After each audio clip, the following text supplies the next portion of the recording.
দেখো বন্ধুরা আমি কি বানাচ্ছি। এগুলো হলো কি বলো তো, এটা সাবু। সাবুটাকে এই যে এখানে সাবু, প্রথমে সাবুটাকে ভালোভাবে আমি একটু গ্লাসের পিছন দিয়ে থেতো মতো করে নিয়ে তারপরে এরকম বল করে নিয়েছি। কি রান্না করি চলো আজকে দেখাবো। আজকে হলো একাদশী স্পেশাল। দেখো আমি এখানে দেব সানফ্লাওয়ার অয়েল, কারণ একাদশীতে তো সূর্যমুখী তেল খাওয়া হয়, সেই জন্য আমি এখানে দিয়ে দিচ্ছি সানফ্লাওয়ার অয়েল। দেখো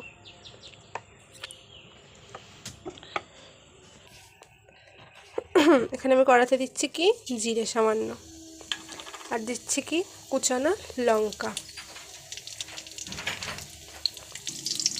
তারপর দেখো আমি আদাটা এখানে একটু গ্রেট করে দিয়ে দিচ্ছি। তোমরা চাইলে কুচিয়ে বা বেটে যেভাবেই দিতে পারো, আমি এখানে গ্রেট করে দিলাম।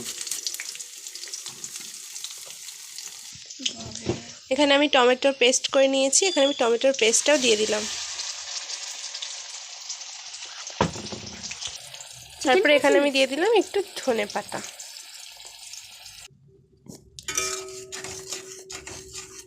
দেখুন এটা ততক্ষণ নাড়বে যতক্ষণ না এটা থেকে একটু তেল ছাড়ে। আমি এতে একটু জলও অ্যাড করে দিয়েছি। দেখো এখানে আমি একটু দিয়ে দিচ্ছি সিন্ধুক লবণ, পরিমাণ মতো দেবে তোমরা। আর দিয়ে দিলাম ব্ল্যাক পেপার,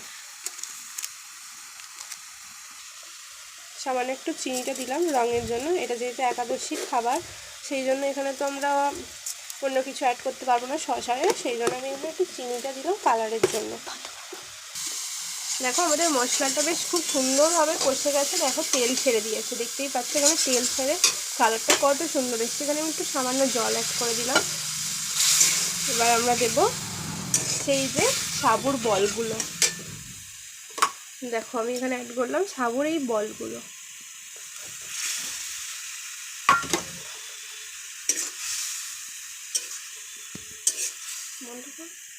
চাল করছি, করে দিচ্ছি। দেখো আমাদের এখানে মাঞ্চুরিয়ানটা পুরোই রেডি হয়ে এসছে, কত সুন্দর দেখতে হয়েছে দেখো। এবার আমি এটাকে নামিয়ে নেব। কেউ কারো গায়ে জড়ায়নি, যে সাবু বলে জড়িয়ে যাচ্ছে সেরকমও না। দেখো কেউ কারো গায়ে জড়াচ্ছে না। মাঞ্চুরিয়ানটা হয়েই গেছে, এবার আমি ভগবানকে দেব। আমি এবার আঁচটা বন্ধ করে দিলাম।